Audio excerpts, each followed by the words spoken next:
Boa noite, pessoal, para mais uma aula nossa. Olha, hoje nossa aula, o tema é um tema geralmente dá muita polêmica porque os alunos eles têm uma ideia que não corresponde efetivamente à realidade, que é a questão da nacionalidade. Ao contrário do que muita gente pensa, o Brasil é um país que tem muitas restrições à concessão de nacionalidade a estrangeiros, como também é um país em que admite, em pouquíssimos casos, a ideia de que a gente tenha dupla nacionalidade. Inclusive, eu deixei para vocês lá no grupo e pedi também no Google Classroom e também pedi para compartilhar no grupo de vocês uma live que vai ter amanhã às 17 horas com o pessoal do Jurídico Sem Fronteiras referente à nacionalidade portuguesa, né? Porque é uma curiosidade que muita gente tem. Muitas vezes a pessoa tem um avô, um bisavô que veio de Portugal ou de origem italiana e não sabe como essas pessoas podem adquirir a nacionalidade desses seus avós. Muita gente acha que é uma coisinha simples, né? Apesar de ser um direito que muitas legislações reconhecem ao reconhecimento da nacionalidade aos descendentes, é um direito que ele está sujeito a uma série de protocolos, né? Há uma série de comprovações de origem, de árvore genealógica, de casamento, para que esse direito ele seja um direito efetivamente reconhecido. Então, assim, amanhã vai ter essa live para vocês, é o pessoal que conhece a legislação portuguesa.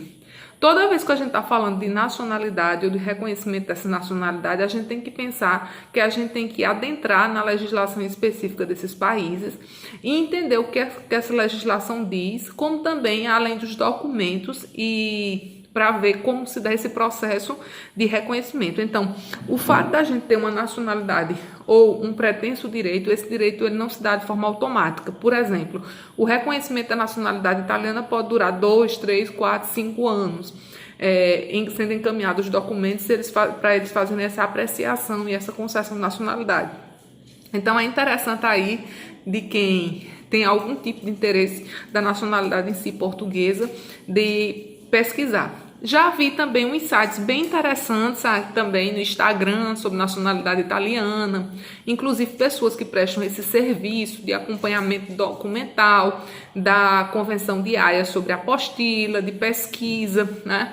Então é uma pesquisa bem complexa para se fazer. Tem também estava vendo um dia desse a questão da nacionalidade portuguesa, reconhecido aos sefarditas. Sefarditas são as pessoas que foram expulsas da cidade de Cefari, e elas tiveram em 1498, mais ou menos, 1496, depois a perseguição aos cristãos novos do início do século XX. Né? Então, as pessoas que foram perseguidas como cristãos novos não quer dizer necessariamente de ascendência judaica, pode ter cristão novo de outras ascendências, como por exemplo de ascendência árabe, e a Península Ibérica é formada por semitas, e os povos semitas não necessariamente são os judeus. Os árabes também são considerados povos semitas, né? Então, existem algumas coisas muito interessantes no Nordeste do Brasil sobre isso, porque os sertões, em geral, foram colonizados por cristãos novos, né? Então, eu vi até uma página no Instagram essa semana dedicada a esse tema, tá certo? Então, quem se interessa especificamente por esse tema tem uma vasta gama de pesquisa, tá certo? Daria até também uma boa monografia, né? Para quem gosta de temas dessa natureza, das nossas origens judaico-cristãs. E o sertão tem muito isso. Por exemplo, uma parte da doutrina que os estudiosos consideram que o nosso chapéu de couro é uma adaptação do quipá. Inclusive, até aquelas trancinhas que tem nas laterais do chapéu de couro seriam as trancinhas que os judeus ortodoxos usam. Então, tem a criação do bode, a criação da ovelha, né? Algumas de nossas tradições são tradições que vêm dos cristãos novos, adaptados à nossa realidade regional, tá certo? Mas aí, para quem se interessa, é um tema que que desperta uma pesquisa muito boa e vocês têm disponibilidade. E amanhã, lembrando da live dos meninos do Jurídico Sem Fronteiras, inclusive um dos alunos foi meu pibicano, é um aluno muito bom, que é Luiz Henrique Azevedo, que está fazendo mestrado em Portugal, tá certo, pessoal? Então tá lá, se vocês quiserem acompanhar, se vocês se interessarem.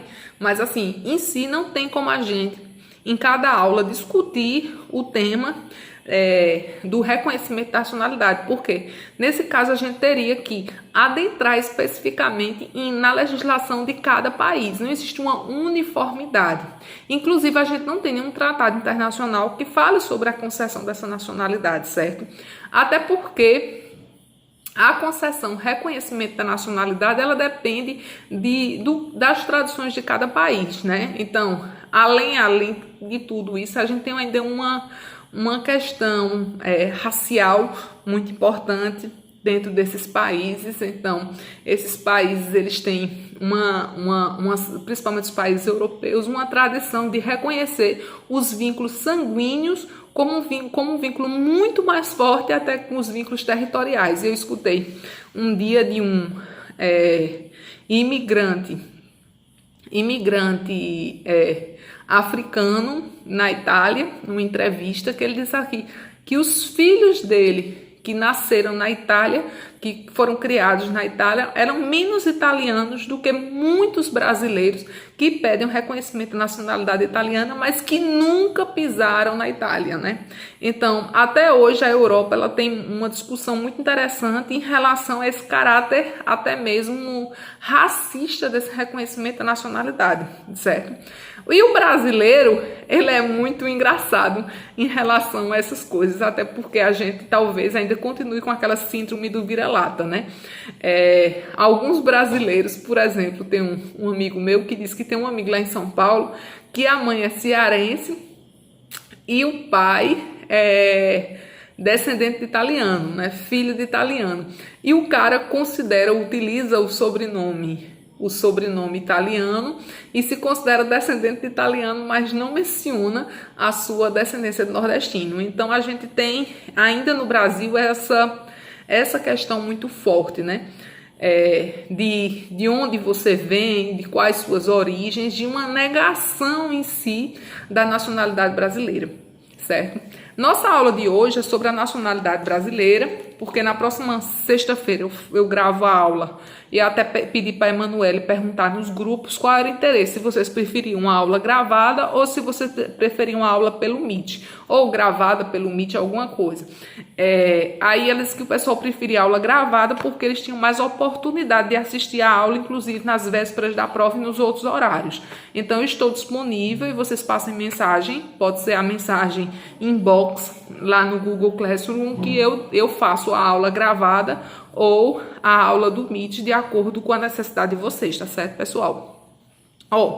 A nacionalidade para a gente está prevista no artigo 12 da Constituição Federal. A nacionalidade é um direito de segunda geração e ele se refere à identidade do indivíduo, né? A nacionalidade em si, essa discussão, ela é uma discussão que descende das questões inerentes ao nacionalismo, que é de certa forma, uma doutrina, uma ideologia que ela vai começar no século XVIII, século XIX principalmente, que é na delimitação dos Estados-nação no âmbito da Europa, e depois esse nacionalismo ele vai ser fundamental para a gente ter a Primeira e a Segunda Guerra Mundial, né? Então o conceito de nacional, ele não é um conceito inerente ou um conceito transcendental, mas é um conceito que parte por uma questão ideológica, ideológico no sentido do reconhecimento do indivíduo como pertencente a determinada nação e pertencente a determinado povo. As convenções internacionais, elas, de certa forma, elas não pregam a ideia de que existe um direito inerente à nacionalidade, mas eles são contrários à ideia de apatridia, né? Porque o apátrida é aquele que não pertenceria ou não teria uma pátria para chamar de sua. Mas hoje, no modelo que a gente hoje advoga nas relações internacionais, a gente está mais vinculado à ideia de um cidadão cosmopolita, ou seja, que a nacionalidade ela não pode ser um impeditivo de acesso a direitos e garantias individuais. Por isso que a Constituição Federal de 1988, ela não diferencia nessa perspectiva os nacionais dos estrangeiros, né? Tanto os nacionais como estrangeiros, eles têm direitos às garantias e às liberdades individuais e agora até mesmo no Estatuto Jurídico do Estrangeiro, o estrangeiro passa a ter no Brasil o direito de associação para fins políticos e também para fins sindicais, coisa que era proibida na legislação anterior, que tinha ainda um caráter extremamente xenófobo, né? Que tem um caráter extremamente excludente, certo? Então, quando a gente vai tratar de nacionalidade, a gente está dizendo que o Brasil tem as suas regras de reconhecimento de nacionalidade. As regras, cada país do mundo vai definir as suas próprias regras e as regras que eles consideram importantes para essa fixação dessa nacionalidade. Mas a nacionalidade não pode ser um impeditivo para gozos dos direitos individuais, certo? Também os direitos sociais, os direitos trabalhistas, os direitos previdenciários. Teve até uma aluna há um tempo que fez uma monografia comigo, Débora Buarque, um trabalho extremamente interessante sobre a questão previdenciária. E o Brasil, dentro da questão previdenciária, vou explicar melhor a questão da assistência social, né? Já que a assistência social está dentro do grande grupo da Seguridade Social. A Seguridade Social compreende 3 grupos, compreende a saúde, a previdência e a assistência social. Então, as LOAS, que é a Lei da Assistência Social no Brasil, ela reconhecia, né, e o Brasil tem alguns tratados internacionais de conteúdo bilateral, que dava reconhecia se o mesmo direito fosse reconhecido no outro país. Por exemplo, um italiano estava no Brasil e pedia uma assistência da LOAS. Se um brasileiro na Itália tivesse também acesso ao benefício assistencial, esse benefício seria concedido no Brasil. Então, durante um tempo, né, a LOAS, o direito assistido pela LOAS, era reconhecido através de acordos bilaterais e dentro do princípio da reciprocidade. Depois disso, evoluiu-se um pouco e considerou-se que era possível requerer a LOAS todo aquele estrangeiro que tivesse de forma regular no Brasil. Quer dizer, o estrangeiro regular ele poderia pedir a LOAS, independente do país de sua origem, também reconhecesse esse direito como brasileiro. Num terceiro momento, e isso daí a gente teve também uma atuação do judiciário nesse sentido de forma ativista, reconheceu-se o direito, inclusive daqueles que estariam em situação irregular no Brasil. Então, essas pessoas também passariam a ter direito à assistência social, certo? O que é interessante ainda sobre esse assunto é que quando a gente vai ter a nova lei de imigração, a primeira coisa que a legislação tem de diferente em relação à anterior é a descriminalização da migração. Então, mesmo que a pessoa esteja numa situação irregular no Brasil, essa ação migratória dele não pode ser considerada uma ação migratória criminosa, né? Ele não é criminoso para fins legais, ele é considerado uma pessoa, um migrante, ele é reconhecido todo o sistema de proteção, inclusive esse migrante, ele pode requerer no Brasil a assistência judiciária que deve ser prestada pela Defensoria Pública da União, apesar de que parte da Defensoria Pública da União não entende absolutamente nada de lei de imigração e foi incluída nessa nova legislação de imigração assim como um paraquedas, certo? Eu já cheguei a perguntar a alguns africanos que estavam em situação irregular no Brasil se eles tinham procurado a Defensoria Pública da União e eles disseram que procuraram, mas a Defensoria Pública não atuou em nenhuma forma, nem deu resposta para eles, né, sobre esse assunto, tá certo? Então, esse ponto é um ponto interessante. Então, o fato de ser nacional ou estrangeiro não o impede impede de acesso a nenhum direito no Brasil. Inclusive, até mesmo hoje, a questão do concurso público, né? Alguns concursos hoje admitem que também sejam prestados por não nacionais. Isso é muito comum no concurso, por exemplo, de professor. Professor das universidades federais, até com a intenção de fazer essa contratação de pessoas que tragam uma bagagem cultural e de pesquisa de outros países, né? como até uma apropriação do conhecimento, certo? Então, lá no artigo 12 diz, a nacionalidade é diferenciada em 2 tipos, né? As nacionalidades originárias, são aquelas pessoas que é reconhecido o seu direito como nato, né? Então, a nacionalidade originária, e a nacionalidade derivada ou por aquisição, que é o processo em si de naturalização, né? Que é a nacionalidade adquirida, certo? No caso, nacionalidade originária, 2 grandes sistemas têm. O critério territorial, quer dizer, é brasileiro todo aquele que nasce em território brasileiro, e o critério sanguíneo seria de brasileiro aqueles filhos de brasileiros. Só que nesse caso dos filhos de brasileiros, eles estão sujeitos a alguns requisitos legais. Então, nosso primeiro e principal critério para a concessão de nacionalidade é o critério territorial. É brasileiro quem nasce no Brasil. E, como critério secundário, um critério complementar, é que a gente tem a questão da nacionalidade sanguínea, ou critério sanguíneo. Alguns países invertem esse sistema. Por exemplo, a França, o principal critério é o critério sanguíneo. E vai ser considerado francês, né, que nasce no território da França, quando o indivíduo, se eu não me engano, completa 15 anos de idade. Quer dizer, ele nasceu na França e ficou na França até os 15 anos de idade, é que ele vai poder ser considerado francês. Já no Brasil, a gente não exige isso. Nasceu no Brasil, o brasileiro então, primeira coisa, são brasileiros natos, os nascidos na República Federativa do Brasil, ainda que de pais estrangeiros, desde que eles não estejam a serviço do seu país. Por exemplo, representantes diplomáticos, sejam ainda representantes consulares, né? Ou pessoas a serviço do país, como, por exemplo, uma pessoa que está atuando numa multinacional estrangeira. Mas, nesse caso daí, é requisito que o pai ou a mãe estejam a serviço do outro país, né? Então, ele não especifica qual a natureza desse serviço, mas que seja a serviço. Então, uma pessoa numa empresa pública estrangeira ou um representante, um creditado de uma nacionalidade estrangeira, ele passa a ter esse direito, mesmo que eles não sejam cônsul, né, ou trabalhem em consulado ou embaixada necessariamente, tá certo?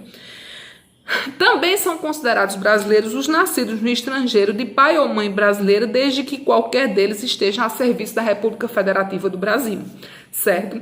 Então, aí tem um requisito específico, que é a questão do serviço para o Brasil.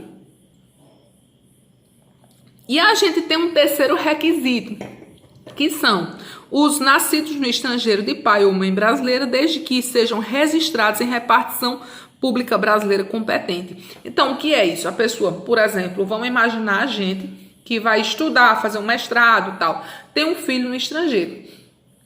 Quando a gente, nesse caso, pretende voltar ao Brasil, tem como se deslocar para a repartição pública brasileira, então se direciona essa repartição pública, esse consulado ou embaixada, e lá se faz um registro civil de nascimento, aquele mesmo registro que a gente faz no Brasil, está certo? Então basta isso e acabou. Feito o registro de nascimento, como brasileiro, é considerado brasileiro nato. Mas acontece também, o legislador se preocupou com isso, da gente de ter um filho que nasça num lugar que não tenha consulado ou embaixada brasileira e não tenha condições de fazer esse registro, né? Ou ainda, por uma questão, a pessoa imagina que vai morar nesse país estrangeiro o resto da vida, acontecer dele não fizer esse registro desse filho nunca. O que é que acontece? Essa pessoa vindo a residir no Brasil, ele opta pela nacionalidade brasileira a partir da maioridade. Mas e aí, professora, por exemplo, uma pessoa, a criança nasceu no estrangeiro, morou lá até os 10 anos. Quando for aos 10 anos de idade, os pais brasileiros retornam ao Brasil. O que é que acontece? O que é que eu vou fazer nesse caso? Dos 10 aos 18 anos, a pessoa vai ficar como? Nesse caso, os pais não podem suprimir a vontade dos filhos na aquisição de nacionalidade, porque a nacionalidade é um atributo personalíssimo. Eles podem até pedir documentos provisórios, como, por exemplo, um passaporte provisório para essa criança. Mas quando ela tiver 18 anos de idade, ela tem que se direcionar à repartição pública brasileira e fazer a opção pela nacionalidade brasileira. Se ela não fizer essa opção, ela pode fazer a qualquer tempo a partir da maioridade. Por exemplo, ela pode fazer isso daí com 90 anos sem problema nenhum, mas essa opção deve ser feita. Ela não pode ser suprimida, ela não pode ter a representação dos pais, tá certo? Então, essa pessoa que de 10 aos 18, ela vai ficar sem a nacionalidade brasileira. Quando chegar aos 18 anos, ela requer essa nacionalidade brasileira e brasileiro nato. Ele é brasileiro nato, tá certo? Certo? Mas tem que ser depois de atingida a maioridade, porque é um atributo personalismo. Tá certo? Então, o primeiro critério que a gente tem é o critério sanguíneo e o segundo critério que a gente tem é o critério efetivamente, o primeiro critério é o territorial e o segundo é o sanguíneo, ok? No caso, a naturalização que está lá no artigo 12, inciso 2, né? Os que na forma da lei adquirem nacionalidade brasileira. Então, na forma da lei é aquele que se estabelece segundo a nossa legislação da migração. Quer dizer, a pessoa requer a nacionalidade brasileira de acordo com a lei da migração. Isso vai ser válido para todo mundo. As pessoas de língua portuguesa, elas têm um benefício, no sentido de que os originários de países de língua portuguesa apenas precisam ter residência de apenas 1 ano ininterrupto no Brasil. Nos outros países, ele exige um tempo de residência no Brasil maior, que é um tempo geralmente de 4 anos, tá certo? E eu vou falar disso na próxima aula, sobre o processo de naturalização ordinária, certo? A gente tem o ordinário, que é esse processo geral, que todas as pessoas se submetem, que são as pessoas efetivamente que são submetidos, são as pessoas, os estrangeiros que vêm a residir no Brasil por qualquer razão, e os portugueses vai ter o requisito somente de 1 ano, né? E tem a nacionalidade extraordinária, que são as pessoas que residam no Brasil há mais de 15 anos, não tenham condenação penal, eles podem requerer a qualquer tempo a nacionalidade brasileira. Nesse caso, a ordinária, a gente vai ter o critério discricionário do Estado. O Estado pode conceder ou não a nacionalidade ordinária, mesmo que a pessoa preencha todos os requisitos. No caso da nacionalidade naturalização extraordinária, que é o que está previsto no artigo 12, inciso 2, a linha B, né? É uma obrigação estatal, ele passa a gerar um direito subjetivo para a parte, né? Então, a parte passa a ter direito a se naturalizar brasileiro e o Estado, nesse caso, não pode negar, e caso haja uma negativa do Estado, a gente pode ter até intervenção do Poder Judiciário. Os brasileiros naturalizados, eles têm limitações ao exercício de alguns cargos públicos. Que são os cargos públicos? Primeiro, linha sucessória. Então, eles não podem ser presidente da República, vice-presidente da República, presidente da Câmara dos Deputados, porque pode suceder o presidente, presidente do Senado Federal, ministro do STF. Também não pode participar das carreiras diplomáticas, não pode ser oficial das Forças Armadas, nem pode ser ministro de Estado de Defesa. E uma oitava situação, ele não pode integrar o Conselho da República na condição de cidadão, porque é um atributo exclusivo para os brasileiros natos. Certo? Então, carreira diplomática não pode poder ser diplomata, beleza. E oficial, só é considerado oficial a partir de tenente. Então, ele pode morrer pelo Brasil, ele pode ser cabo, soldado e sargento. O que ele não pode ser é tenente, tá certo? Agora, ao contrário do que muita gente pensa, a pessoa pode perder a nacionalidade brasileira. Significa o quê? A pessoa pode perder a condição de brasileiro. A pessoa pode deixar de ser brasileiro. Quando? No caso brasileiro naturalizado, ele pode ser declarado se tiver cancelado a sua naturalização por sentença judicial em virtude de atividade nociva ao interesse nacional, né? Então, a pessoa falsificou documento para adquirir, a pessoa se naturalizou brasileiro e depois participou de guerrilha, secessão, essas coisas. Imagina Bolsonaro se fosse um brasileiro. Ele não poderia ser brasileiro naturalizado porque ele é presidente, né? Mas ele seria um tipo de pessoa a perder, né? Porque tanta coisa equivocada que ele fez, certo? Mas, e também a pessoa pode perder a condição de brasileiro se adquire outra nacionalidade. Por exemplo, a pessoa voluntariamente pede outra nacionalidade. Exemplo, a pessoa namora com um estrangeiro, tal, mora no país muito tempo fora e vai lá e pede para se naturalizar e para ser igual ao marido. Nesse caso, a pessoa renuncia à condição de brasileiro. Mas, professora, mas ninguém pediu meus documentos, minha irmã, como já aconteceu, continua com carteira de identidade, passaporte brasileiro, passaporte do Mercosul. Minha gente, esses documentos, eles não têm falsidade documental, porque eles não foram falsificados, mas eles têm falsidade ideológica. O conteúdo desses documentos deixou de ser falso. O certo é esses documentos serem entregues para serem incinerados, certo? Quando se adquire outra nacionalidade, voluntariamente se perde a nacionalidade brasileira, ok? O que pode ser? Mas, professor, e a dupla nacionalidade, quando é que ocorre? Minha gente, a dupla nacionalidade somente ocorre em duas situações, que são as situações previstas lá no parágrafo 4º, inciso 3. Adquirir outra nacionalidade. Se a pessoa adquire outra nacionalidade, perde a condição de brasileiro, exceto, salvo nos seguintes casos: quando reconhecimento de nacionalidade originária pela lei estrangeira. Por exemplo, a pessoa que é filho ou neto de português, que vai lá, junta toda a sua documentação para pedir a nacionalidade portuguesa. Ela perde a nacionalidade brasileira? Não, porque é uma situação de reconhecimento de nacionalidade originária pela lei estrangeira. Quer dizer, o outro país deu àquela pessoa, concedeu a essa graça a essa pessoa brasileira. Então, esse brasileiro vai poder ser brasileiro e português, brasileiro e italiano, brasileiro e francês, brasileiro e espanhol, brasileiro e alemão, porque são legislações que permitem, que concedem esse reconhecimento de nacionalidade originária. Ou ainda quando tiver imposição de naturalização pela norma estrangeira ao brasileiro residente no estado estrangeiro como condição de para permanência em seu território e para exercício de direitos civis. Quer dizer, quando essa imposição da naturalização, você só vai ficar aqui se você se naturalizar, né? Teve até um caso de um jogador de futebol que precisou se naturalizar, porque senão ele não jogava no time lá naquele país onde ele estava.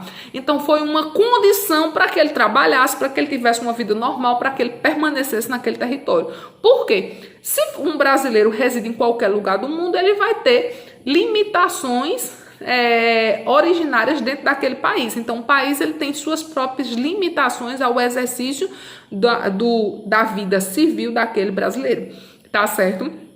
Então, nesse caso, tem até um caso aí de Sandra Horing, que não sei se foi Sandra, uma brasileira que foi condenada. Ela se naturalizou americana, matou o marido, veio para o Brasil. Quando ela chegou no Brasil, ela arguiu que ela era brasileira nata e que não podia ser extraditada. E o STF decidiu pela extraditabilidade dela, porque a partir do momento em que ela se naturalizou americana, ela renunciou à condição de brasileira. Então, ela poderia sim ser extraditada, e ela foi extraditada e condenada a 30 anos de prisão nos Estados Unidos, certo? Então, as pessoas perdem a condição de brasileiro. Caso essa pessoa se naturalize e ela depois retorne ao Brasil, ela vai precisar pedir a reaquisição da nacionalidade brasileira para que ela volte a ter a vida como brasileiro. Tá certo? A aula de hoje está quase 30 minutos, eu não posso passar senão o YouTube fecha, sobre naturalização, e sexta-feira eu vou falar sobre o processo de naturalização no Brasil. Muito obrigada a todos, um grande abraço.